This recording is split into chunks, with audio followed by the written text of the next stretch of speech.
Aaron Lewis from Liberty Brett Norfleet here with Tommy Lepore here from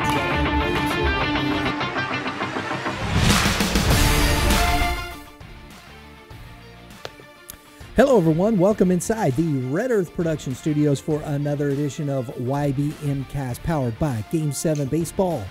Game7baseball.com. Fall is wrapping up. Got a couple weekends left of some baseball, so if you're interested in getting your team out there, getting some reps, getting some hits, make sure you go to Game7baseball.com, check out what they got left out there, get your team going. Well, we got on Prep Baseball Talk today. We got a special guest joining Kevin and I today, Mr. Scott Goodrich, who is the head coach at St. Louis Community College.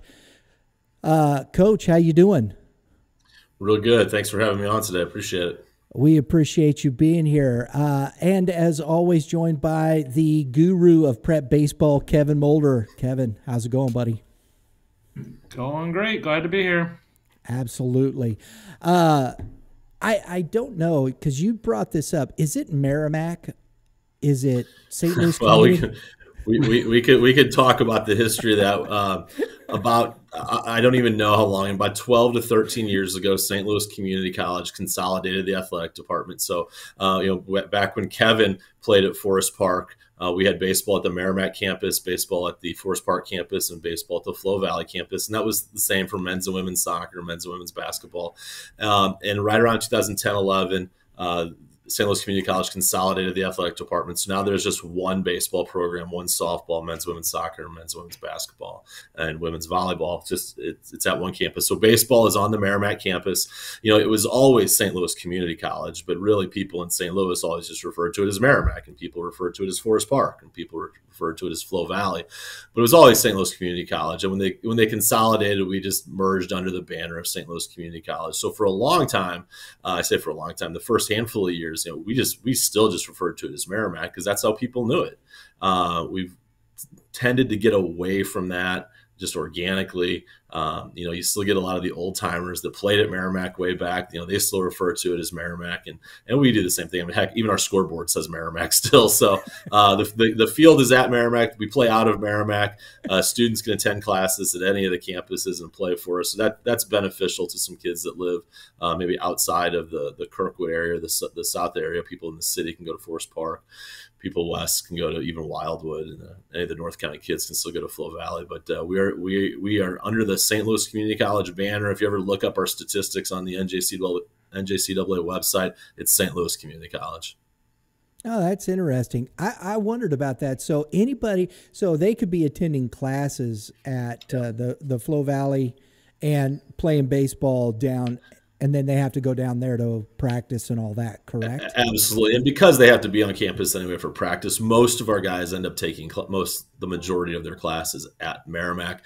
But we've had guys, a handful of years ago, I had a kid from Melville and a kid from Oakville. They both took classes at there's a satellite campus off Merrimack Bottom off 55. It was closer for them just to head over there. And then it was only a 10 or 15 minute drive to get to practice. So that was no big deal for them. So, and of course, there's always specialized programs that are not offered at every campus. I had a catcher a handful of years ago that he became an EMT, and so that program is only offered at the Forest Park campus. So he had to go to attend classes on Tuesdays at Forest Park to get his training, to get his certification, and then he just come over for practice after that was done for the day. Wow, that's interesting. I'm a transplant, so I didn't know any of that. It's still in a lot of people's mind that I might say St. Louis Community College. They might look at me a little bit and I say Merrimack, like, oh, I got it. Yeah. And that happens vice versa too. Sometimes I'll say Merrimack to like a kid, like a high school guy, and they look at me and I'm like, St. Louis Community College. Yeah. Oh, because that's what they're seeing now, because they don't know. Yeah. Yeah. So it's just STCC Archers, St. Louis Community College Archers. That is it. Yep. That's what we do. Well, that's the logo we put up, and sure.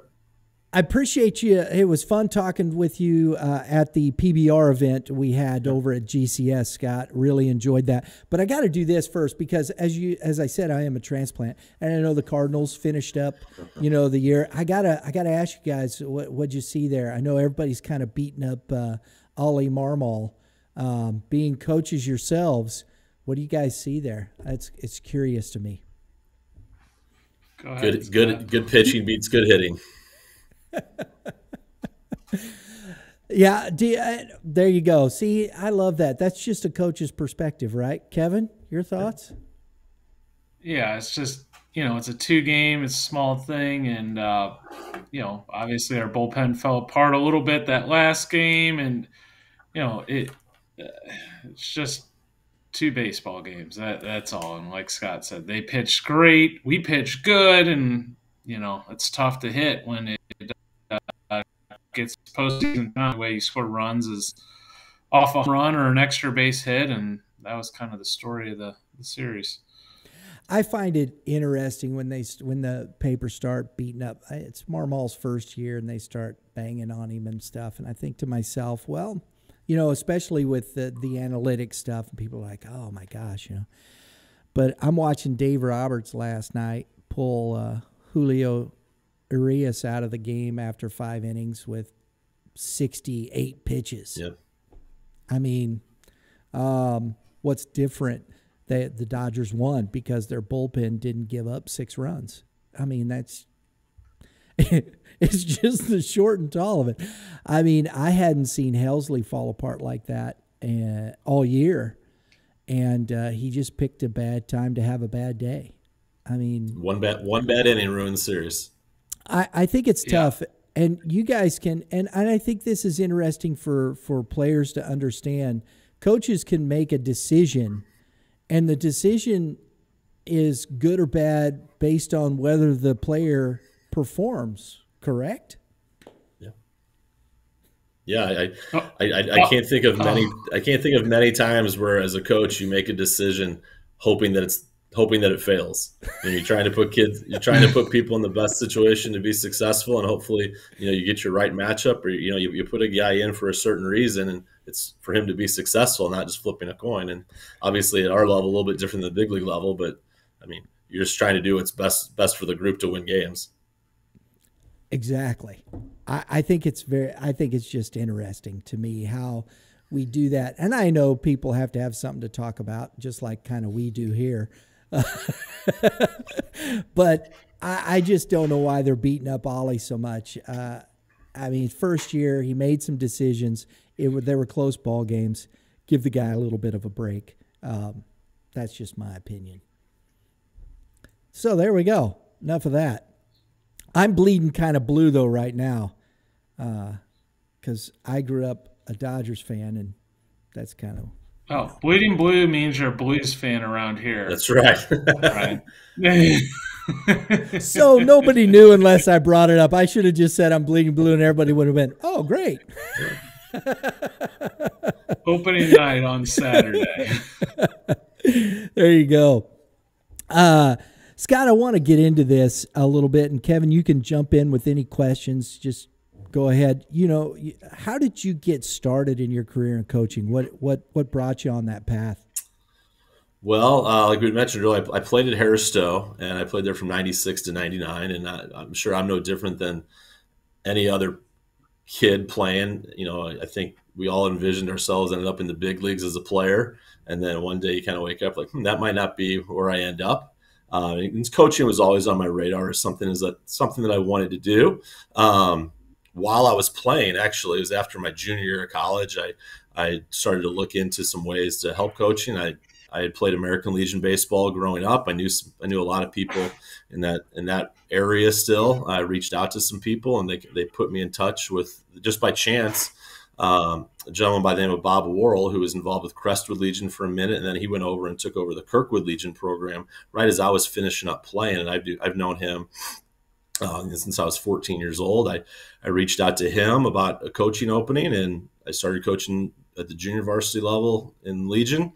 While Kevin Moulder was a varsity player for the Kirkwood Legion team, I was running the JV team, and then I took over the varsity program in 2000 and did that for 5 years. In the middle of that, when I was at Harris Stone, the head coach my senior year was Tony DeToli, who was an assistant coach prior to that, and we had a good relationship as a player coach, and he helped coach Legion. And one day I opened the newspaper and I read that he was the head coach at Merrimack. He'd been named the head coach at Merrimack. I called him up. We went out and got a bite to eat, and I was hired as the assistant coach the next day at Merrimack in 2002. So we were together for 11 years as I was an assistant coach under him for 11 years, and he stepped away, and I took over head coach in fall of 13, I believe, and here we are today. Wow. So, Mr. Moulder, you have quite a connection here, don't you? Yeah, Coach Goodrich coached my middle brother at Kirkwood Legion, and I knew Coach Goodrich and Coach DeToli when they were running, because they'd always played before us. How it worked, typically they'd play the whatever it was, 5 or 5:30 5:30, game. yeah. We played the supposed 7 o'clock game that would always turn into an 8 p.m. game. So we'd get out of Baldwin Athletic about midnight typically every night. But those were the days. Those were a lot of fun. And I will say this, that and as a junior Legion coach, especially playing like out of Baldwin, we'd coach in those 5:30 games, and we'd stick around and watch those varsity games. And I will say, I always tell people, some of the best games I ever watched were varsity Legion games in like those late 90s, early 2000s. There was a game where Kevin pitched against, was it Jared Theodorakis? Yeah. From Baldwin. He ended up going to Baylor. I mean, that was just an outstanding baseball game between two sides that probably didn't care much for each other. Very chippy, but very good players. You know, guys from Kirkwood High School, guys from Lafayette Marquette High School, plus all those private schools in between. A lot of those guys probably grew up playing against each other in high school and in summer baseball growing up. And those are just some phenomenal baseball games to be a part of. It's a different level of intensity, wasn't it? I think like the neighborhoods, basically. That was a little bit different feel and a lot of fun. So, did you guys play against Scott Van Slyke over at Baldwin as well? I am older than Scott. You're older than Scott? Yeah, I definitely coached against Scott and AJ. Okay. Because my nephew played on that team, that Baldwin team. He was a pitcher. Kyle Weary, and those were some good teams. Those Baldwin teams were tough to beat, and I remember going out to Baldwin and watching Baldwin play there. They played at that time. They were playing at the Baldwin Athletic before they moved to Ellisville as well. Mm-hmm. So that whole group in that, and I think that's, we can get into American Legion. I still think that was an interesting time and a different time in baseball at that point. Am I correct? Yeah, and I don't think people, especially kids, they don't understand what that was like back then. I mean, we were playing, you'd start June 1st, you'd play to the middle of July, you're playing 5-6 games a week. You play a couple tournaments on the weekend, but your schedule was pretty much your league. You pick up a non-league game in the middle. You're playing a lot of games in those summer months. And I just think that brought just a totally different dynamic to it. There was another game, a playoff game I watched, where Chris Little, whose son's at LSU now, is at Vanderbilt. He was pitching against Bob Zimmerman, who ended up at Missouri State, and he made it to the big leagues, I think. I mean, those guys were 92, 93 all night long. I mean, those are intense games with two guys that you would never see that now unless it was at a showcase tournament, or if it was at Lake Point or Grand Park or somewhere like that. You wouldn't get that at Baldwin on a Thursday night. Man, that's so when you're talking about as you started your career coaching and you were in Legion baseball, how do you look at these things in the scope of what we're seeing today as far as baseball and how the dynamics have changed, Scott? Well, for me, I mean, there's obviously a personal bias on my end. For me, it used to be. And again, I coached Legion baseball through 2004, I believe, and I'd coached at Merrimack in 03 and 04. So while I was coaching Legion, I was also doing the college level, and I was also recruiting. It made recruiting very easy because with all the Legion teams and the Slava teams, I don't want to forget about them, but we knew exactly who was playing for who, and we knew exactly where they were playing. We knew exactly who they were playing against, and we knew who was on the other team. So we could go see these games throughout the week or the weekend, in all of them in St. Louis, and we could get a really good handle on all these talented players. And I don't know when it started exactly, but definitely when I was coaching Legion, you had some prospect level teams that they did have the elite, and they went and traveled and they did their thing, and those players went on to play at great places. But you still had a great number of quality players that were perfect for the junior college level, perfect for the Division II level, that you could really see throughout the week for 6 weeks, and you knew exactly where they were going to be at and where they were playing.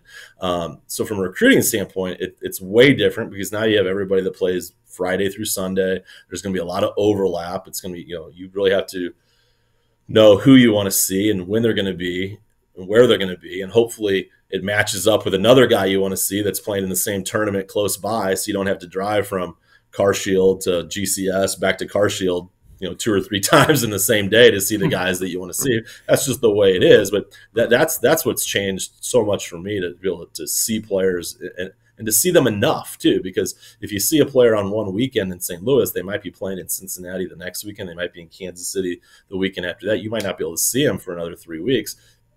Back in those Legion days, you could see them play 3 times in 1 week if you were lucky enough, or definitely 3 times over the course of 2 weeks, and see a lot of players at the same time you like. Kevin, this is the dynamics of what we're dealing with Prep Baseball Report and how recruiting has changed in a lot of those respects, right? Yeah, Prep Baseball Report probably was formed due to these travel teams coming into existence, honestly. And Scott's career, he kind of just started at the end of the Legion when it was at its peak, and now to where it is. So he's kind of a great guy to talk to about this, because he's kind of seen both sides of it and the evolution of it. But times have certainly changed, and it has created a niche for Prep Baseball Report, and obviously our role is to help make it easier for coaches to find players, and obviously for players to find schools. So it's certainly evolved. So I want to get both you guys' perspective on this, because I think this is interesting, and you guys knew each other, of course, played, just the history of that. So having this relationship, you knowing each other, has it made this connection and between PBR, the school, the recruiting, has it made it that much easier?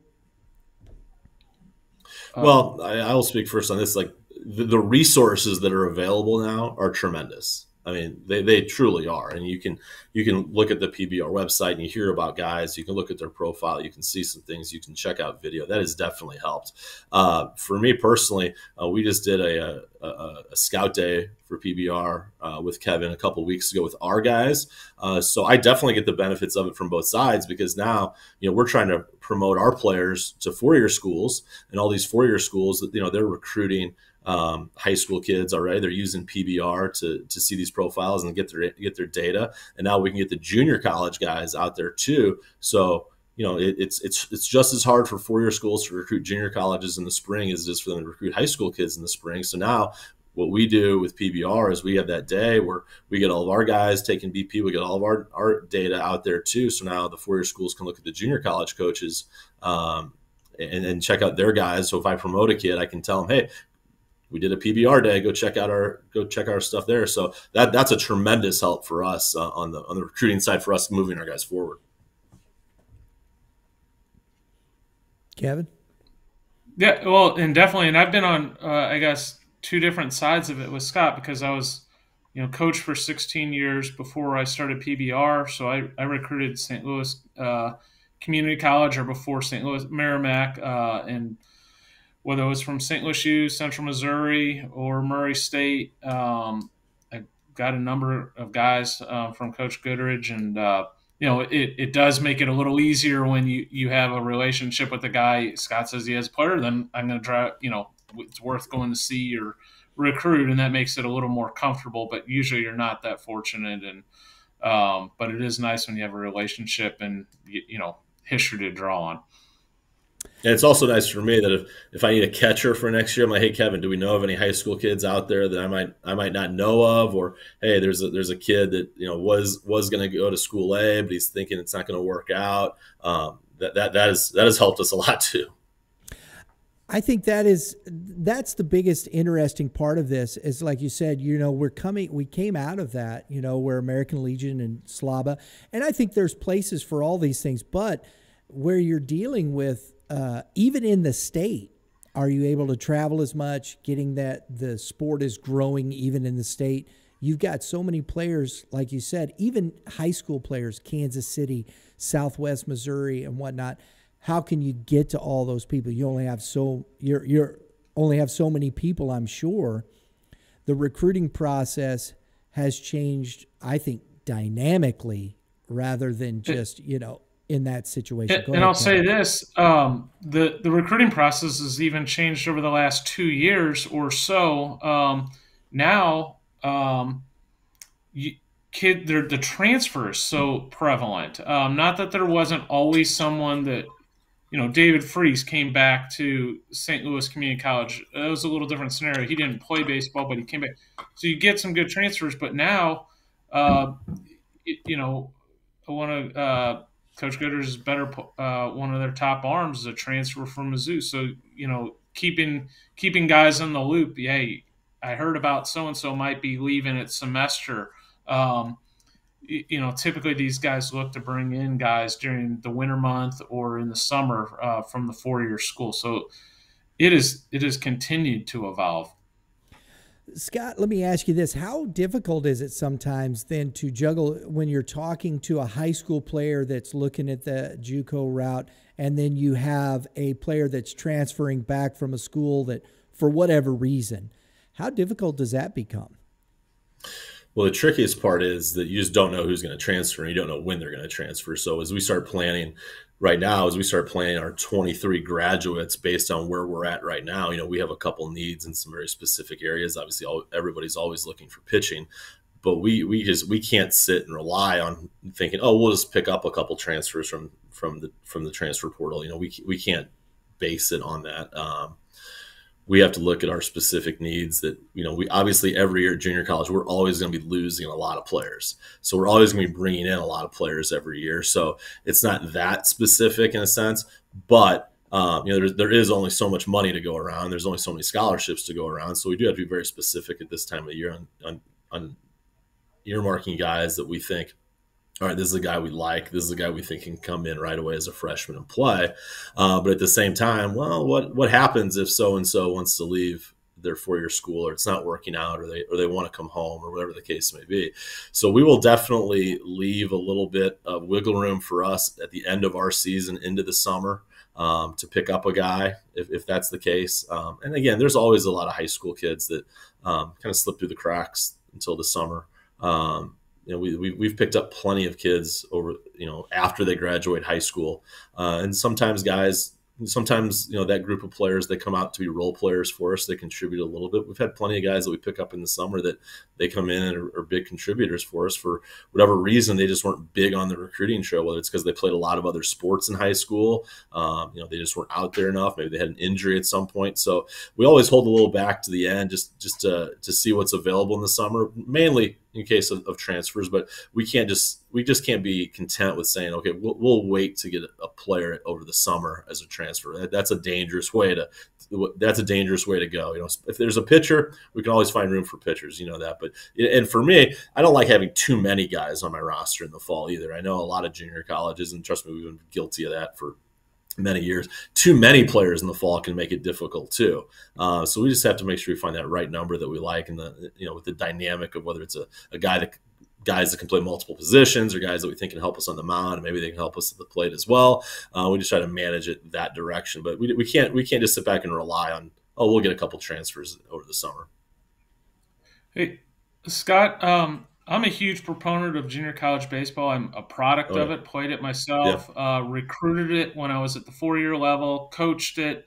Um, we talked to us about some of the benefits or your angle when you were yeah. recruiting high school student athletes. Hey, what are the benefits of coming to the junior college? What is your angle there with those kids? Well, I mean, I think junior college is a good option baseball wise for a lot of people. And I'd also say it's not a good option for some people. I recognize that if you're a highly recruited prospect and you're looking at Missouri State, I mean, I would never sit here and say, well, I don't think you should go to Missouri State and play for Coach Gutton. I think you should come to Merrimack. I would never think that. Now I would still call that kid and say if it doesn't work out or if things change, let me know. Um, but and again, I think you're also going to have some kids. It's just the academics are going to drive where they go as well. If you're a high academic kid and St. Louis University is interested in you as a baseball player, as a student athlete, I mean, what better option could there be? It's not right for everybody, but I think there's a vast majority of the people that it is good for because, well, one, cost is very affordable. I mean, in Missouri, especially with the Missouri A Plus program, you do the Missouri A Plus program, you can go to any 2-year school for free to get your associate's degree. That's a no-brainer for me. For me, for a couple of reasons. One, it just takes the financial burden off the family nearly 100%.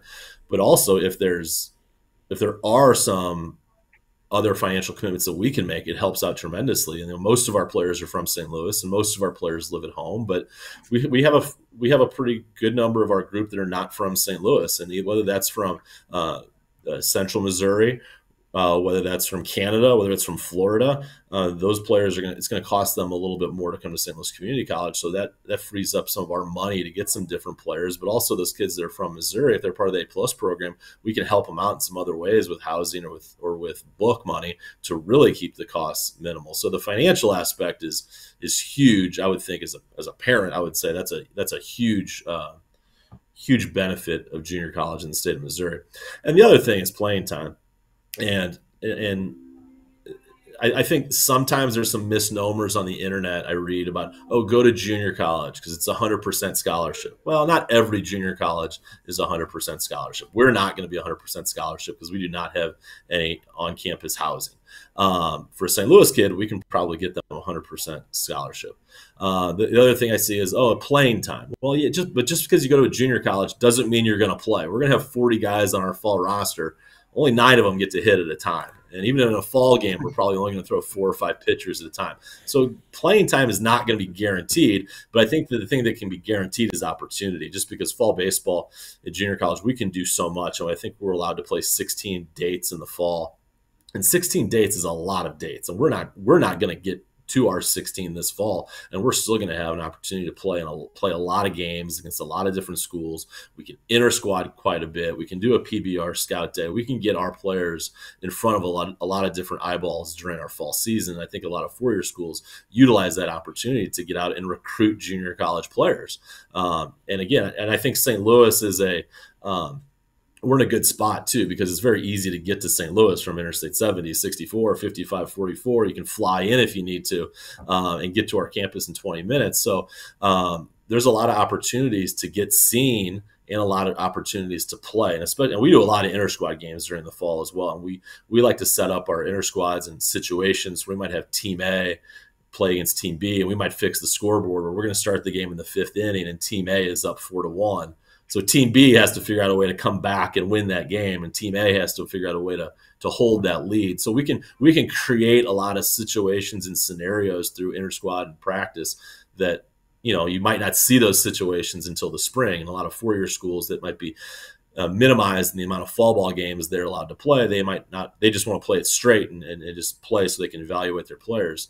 So the opportunity to play a lot, the opportunity to get a lot of on-field practice time from August through November. The school, the financial cost is huge. And I'll just speak about St. Louis Community College for a second. We have a good school on the academic side. Our school is not just a cakewalk.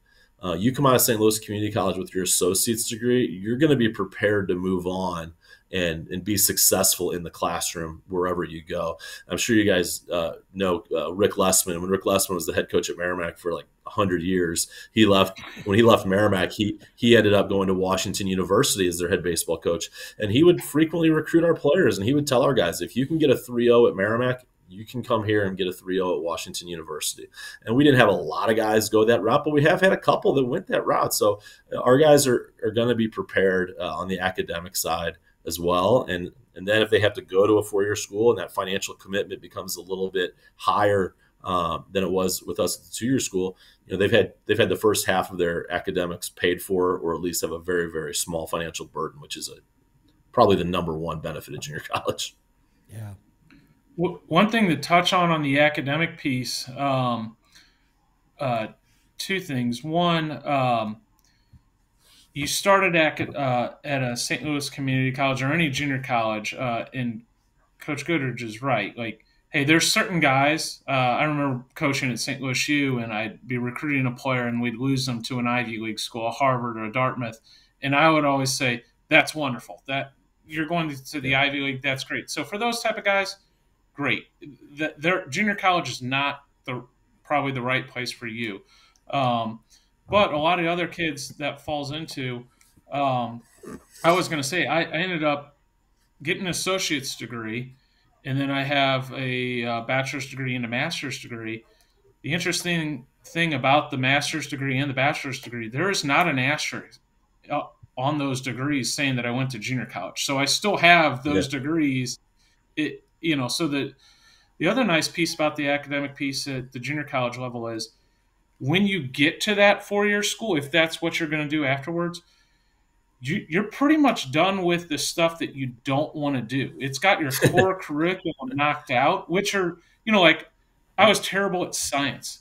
Well, I got to do that at the junior college level, community college level. I didn't have to mess with that when I got to my 4-year school. I was just taking the classes that I was interested in because I was only had left major and minor classes.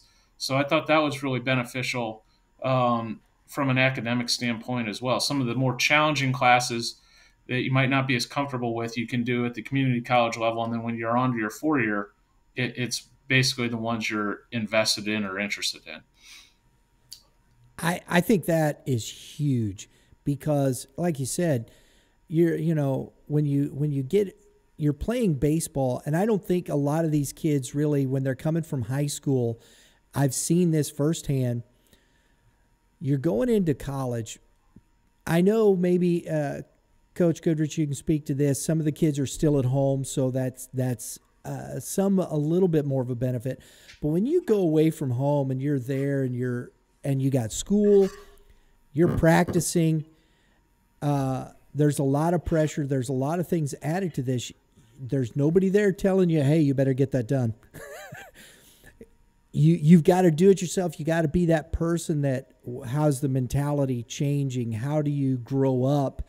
How do you deal with all these things? And you're practicing 4 or 5 hours a day plus schoolwork. Then you got your classes. You're moving. You're going. It can be overwhelming at times. Am I correct, guys? Oh, absolutely. And even for our guys that live at home, it's not like high school. If you don't go to class, no one's calling home. You can easily, if your parents are get up and going to work and you don't have class until 9, you can easily roll over and turn your alarm off. And that's a big part of it. And I think we're very clear about that when we recruit guys and bring them in. I think that really is the message that we're telling our players and our families, is that we want people that want to be successful on the field and in the classroom. Because without, and I know it's very cliche, but without taking care of business in the classroom, there's not going to be baseball. Or there's not going to be baseball for as long as you'd like it to be. So we have to send that message very clearly. We have to, we tell our players and our parents all the time that we want to bring in good people too. Your character on the field and your character off the field goes a long way, obviously for the benefit of our group, but also moving on to a 4-year school. I think Coach Moulder can really speak on that. When he was recruiting at the 4-year schools, they're recruiting junior college players for specific reasons, because they want to bring in guys that know what the college grind is like, They want to bring in guys that know what to expect in a college athletic program. They know they want to bring in guys that know what their day is going to look like. You're doing weights, you're going to class, you're going to practice, you're having team study sessions. More so probably for us than some other schools. When we play on the road on a Thursday, we might be on a bus at 6 a.m., be on the bus for 3.5 hours, get off, play a doubleheader, get right back on the bus and go home. And you need to be at class at 8 a.m. the next day. And those are the types of players that four-year schools are going to want to bring in. They're not going to want to bring in junior college guys that are give them reason to pause or give them reason that they could be problems at the next level. So that's all part of the recruiting speech that we have to make and telling our guys, like, this is what we have to do. And of course, we're going to have bumps in the road. And of course, at the junior college level, we're always going to have guys that have to be at a junior college for whatever reason that might be. But it's all just part of that maturity process and understanding what it takes to get to the next level, both on the field and off the field. Yeah. Kevin, thoughts on that? No, I agree. He's 100% right. Part of the thing about junior college is, from a recruiting standpoint, it kind of gives a little more cost certainty, if you will, for a four-year school coaching. Obviously, you go watch the St. Louis Archers. You see a guy hitting the top of their lineup and putting up numbers, and then you call Coach Goodrich, get his transcript, and yep, there's a 3.4 or whatever GPA the kid has. He can handle his business in the classroom. He can produce on the field. That gives you a little more certainty than recruiting the high school player, because you never quite know how a kid's going to adopt to college. So that's one of the main reasons for going to junior college route. Plus, when you get a junior college player, by the time they get to you as a junior in college, you pretty much got a man. When you recruit a high school guy, you're still pretty much dealing with a boy. Like, we're still working on, getting stronger in the weight room, developing mentally and physically. So there's just a lot more certainties there. And Coach Goodrich, to your point, I think it's interesting when you talk about the grind, and that's the thing. High school baseball is different, and I'm going to borrow Kevin's line because he says it on here. It's boys baseball and men's college baseball. So I think that's an interesting deal. And do you see a lot of the kids coming back into the junior, you're transferring back out of these schools when they go to that four-year school? It wasn't quite what they thought it was, and did they really have the mental capacity to handle it at that point? Is that basically what you're seeing in some of those cases? Yeah, I think so. This is a little bit off topic, but usually when we have, if we have that transfer that comes back, usually within a week or two or a game or two, we always hear the same thing, like, wow, this is really good. Like, the pitching that we're facing is really good, or this lineup that we have is really good. I think there's a little bit of that unknown too, that while we still deal primarily with kids that are 18 to 20, I think the competitiveness that we bring, and again, going back to the grind that we're doing all fall, it hardens people, and it forces them to mature pretty quickly, whether that's physically, mentally, or both. But they got to get into it right away, because you show up, like when Kevin Moulder was at JUCO, like our first fall ball games at JUCO, we played a 10-inning game, and like the sixth inning, I'm like, I guess no one's going to throw under 90 against us. You know what I mean? It's like he was just running out arm after arm after arm. It's like, we better be ready. Like, this is, and that's great for us. Like, that's the whole point of what we do. But it's like, you better figure it out really quick. Like, and that's like, when you wake up, you better wake up ready to play. Like, when you come to show up for batting practice, you better show up ready to play that day. Because if you don't, it's going to eat you up real quick. If you're a high school player, you need to get out and watch. Go watch a game over at St. Louis Community College. Most people have zero clue how the separation between Mizzou and St. Louis Community College and like Maryville or St. Louis U is so small. Like, those are all really good players. And even go down, like go to Fontbonne or some, they're all good high school baseball players. You go to a good junior college baseball game, you're going to see upper 80s, low 90s, sometimes even mid 90s. They saw a kid throwing 101 last year, 102 last year. Saw enough of that. So that it is a very, very high level, and usually the differences between the level is simply depth. Like, you go to Mizzou and they're not going to stop running out guys in the low to mid 90s. You go to a good junior college, they might have 3 or 4 like that, and then kind of as you get deeper into the week or the series, it comes down to more 85, 87. Or maybe they only have 2 good infielders, whereas Mizzou will have 6 really good middle infielders type thing. So a lot of the times it's depth that's the difference maker from the elite teams as you go down in level. I think it's interesting that you brought that up, because Coach Goodrich and I, just before we started, we were talking about that, going and watching. He was bringing that up. Go watch Maryville. Go watch some of these teams. Get out and watch your local baseball at the collegiate level in these junior colleges. Jeff, go get down.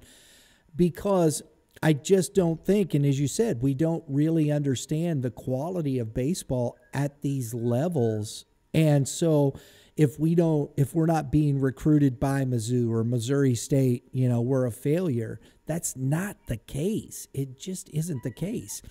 I think it's interesting, Coach Goodrich, that you'd said in your process right now, you're looking very specific places because you're filling holes. You have gaps that kids have left, went on, moved on, or whatever the case may be. And you have to deal with that because you may be heavy here and you may have guys that can play a couple of positions that you feel comfortable with, right? But absolutely. I mean, while we're looking forward to 24 in the 23 grads for the 24 season, we're still figuring out what we're going to do this spring with guys. We've played a lot of games in the fall, but we have to be very flexible with our schedule in the fall. If we have a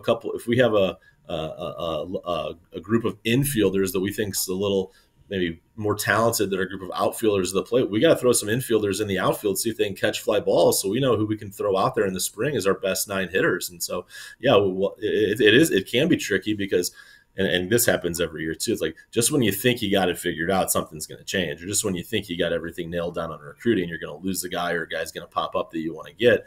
And so it's like, it's always in motion for us because we have 3 more games this fall, and we're trying to figure out how we can best maximize innings and at-bats and moving guys around, but at the same time, looking at those 23 high school kids and say, okay, this is what we need. And again, what we think we need right now might not be what we need a year from now. There's another great point that he briefly sort of touched there. One of my favorite things to talk about with the high school players at my events is versatility. Because they all, typically if they're getting recruited by college, they're good players on their high school team, and often they're center fielders or shortstops or, hit third or hit leadoff. Coach Goodrich has a team recruited full of guys that played premium positions and hit 1, 2, 3, 4 for his team. We talk about just, like I think of Alex Adams comes to mind, or Tyler Prince.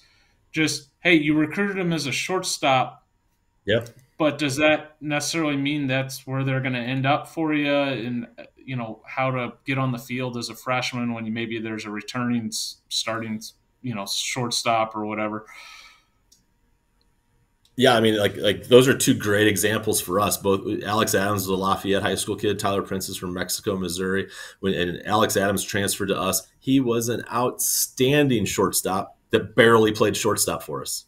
He played right field quite a bit. He had to catch a little bit because we had a returning player that was an outstanding shortstop. We were great at that position. And we have a kid right now, Tyler Prince, who played, 35 to 40 games for us at shortstop last year. He's probably going to see a significant time at shortstop for it this year. Not talking down about Tyler at all, but he's not nearly as good a shortstop as Alex Adams was, but he's going to be our guy right now just because of the way things are at. And Tyler does a great job for us at shortstop, but if a situation arises where I need to throw him in right field, he's going to right field. There's no problem with that. That happened in the game last year where he was playing shortstop. We had two outfielders run into each other. They both had to come out of the game. So the alternative was, okay, I'm going to bring in another guy off the bench to play shortstop, and I'm going to move my shortstop to right field. And it works out just fine when you prepare guys for that. And of course, where do you think the first ball went to on that game? Fly ball to right field. Caught it with no problem. So, like I said, just when you think you got things figured out, there's no chance it's going to change. And the versatility is so important to get guys in different spots in the fall to figure out what they can do. And I think it's interesting. I always look at these things, and it's curious listening to you gentlemen talk here, coaching and whatnot. You see these things. Just watching the game, and I think it starts at the youth side. We'll hit ground ball after ground ball after ground ball. Teaching a kid to track a baseball, how you move, how you understand how the ball comes off the bat, it's going to tail, what's your drop step, all of these things that go into playing outfield and making it, in my estimation, a very premium position that just kind of gets lost in the shuffle. Am I wrong about that? I'm always looking for extra things to do with our outfielders. And outfield gets more important as the higher the level of baseball you go. Guys hit balls harder and further. Outs get harder to get. They're at a premium, or outs are maybe even more important to get because the pitching's better and it's harder to score runs. So if you can take away a double on a gap, that can literally change the game. So outfield's obviously extremely important. And I think the number one, professional baseball.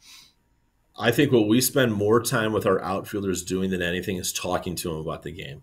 If there's a runner on second base and the ball goes to the outfield, not every throw needs to go to the plate. There's nothing wrong with just picking the ball up and flipping it to second base. We had a situation yesterday in a game where we had a base hit to center field. Our center fielder we had no chance of throwing the guy at the plate. The throw not only went to the plate, it overshot the cutoff man by 20 feet. The hitter walked right into second base. The next pitch was a ground ball to short, would have been a double play that got us out of the inning with giving up only one run. Instead, we don't get that. The guy gets to third base. Instead of the inning being over, they hit another single. They get a home run.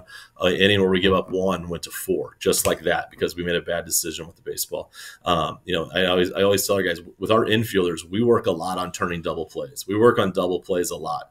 So let's give our infielders a chance to turn a double play by keeping that hitter at first base. You can watch games at the big league level. And I talk to this with our outfielders all the time. At the big league level, guys don't get thrown out at home a lot from the outfield. No. I talk to that with our outfielders all the time.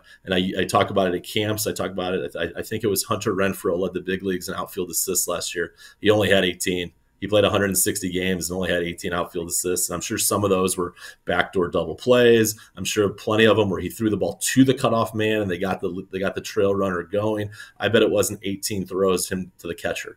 So just pick the ball up and throw it to second base. Let's get a double play. I'd rather give up 1 than 4. And obviously it's sometimes you need to throw a guy at the plate. Sometimes the game's going to be over if you don't. So you got to be prepared for those.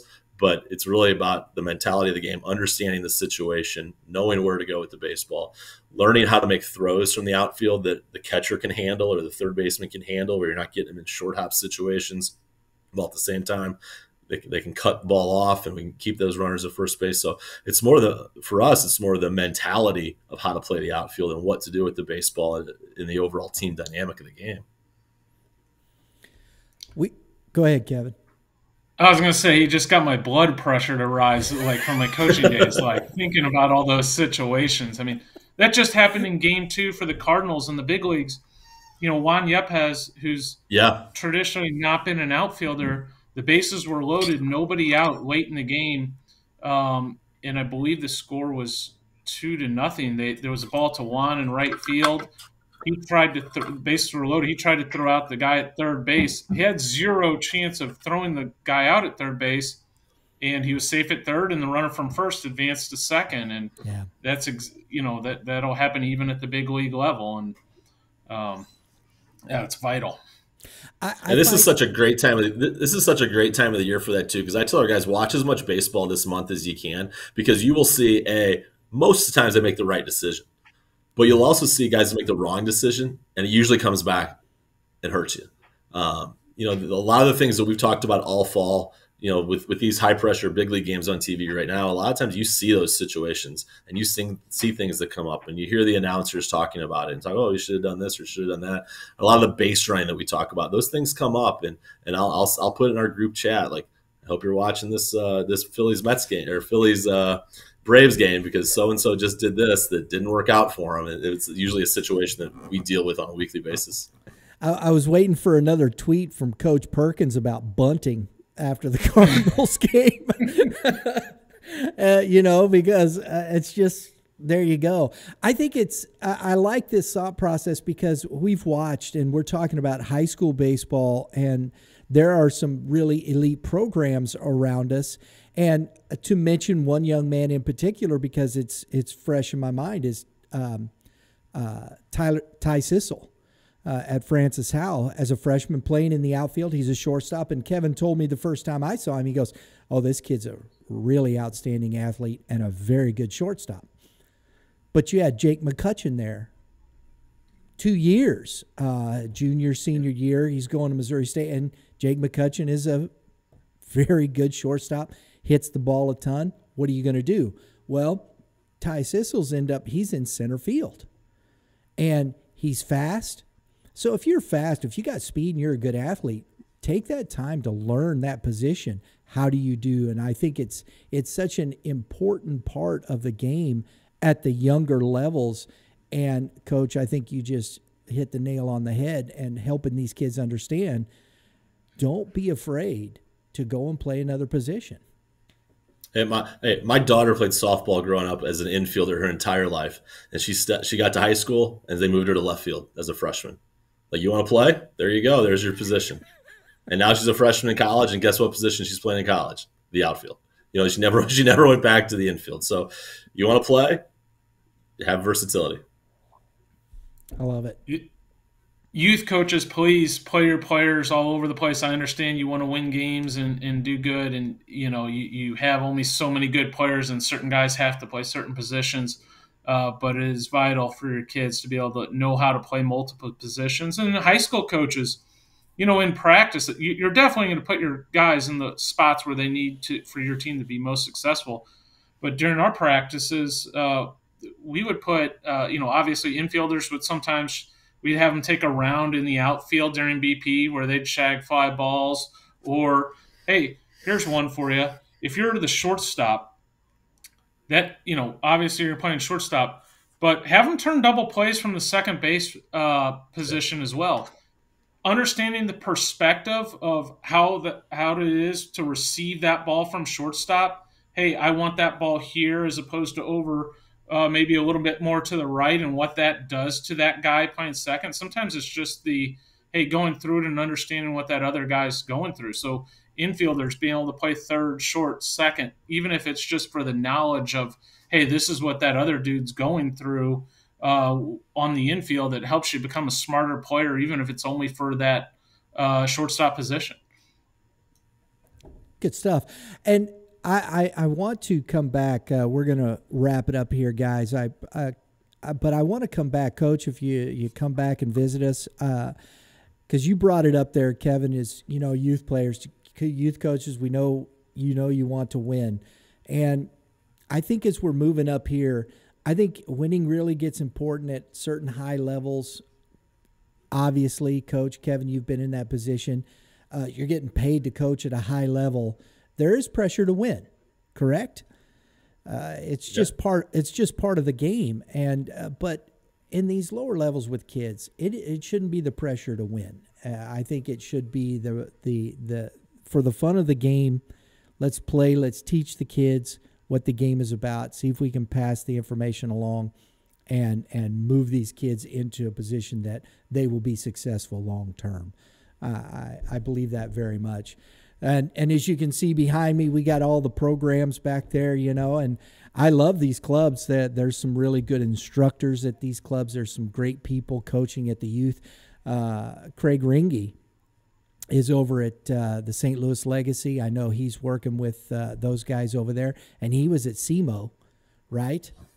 And So, you know, and then of course Andy Bennis with the prospects, and there's guys at the Midwest Futures. Of course, you know, you can see the Rawlings Tigers. There's all kinds of professional athletes, collegiate athletes coaching in these ranks, and so I think there's plenty of baseball knowledge out there.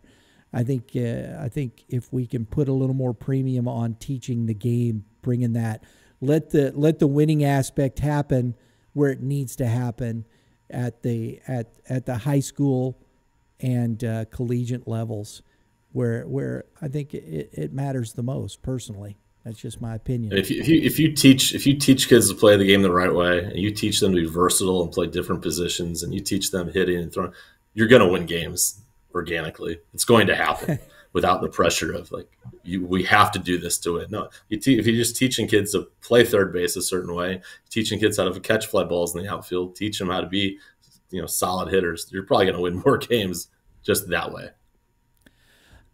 And I think it's I go back to and I'll, you know, I hate to do this because I don't. But first time I ever coached anything was soccer, because I grew up playing soccer. I had a lot of guys that a couple of coaches that I had when I was young played it in the Premier League in Europe, because we were close to a military base. And the first time I really coached, I was like 21 years old. I was still in college. I walked into the youth soccer organization and said, "Hey, do you guys need coaches?" And I swear the lady about fell over and passed out when I said, "No, I don't have any kids." She says, "Oh, do you have a son?" I said, "No, I just want to coach. I think it's fun." Oh, yeah, fantastic. And, you know, the things that I had learned and whatnot was always about giving the kids a foundation and instruction. All the practices were about the foundations. And come to find out that one of the gentlemen that, one of the kids on the team, his name is Ariel. His dad played for the Israeli national team. He'd only retired like 4 or 5 years before that, and they were living out there. This was in California. And he came up to me at the end of the season. He said, "I really enjoyed watching." He says, "I was so pleased," he said, "to watch these kids just get instruction." And to your point, Coach, I believe these things very much. You have to build a foundation in order for kids to understand how to do something.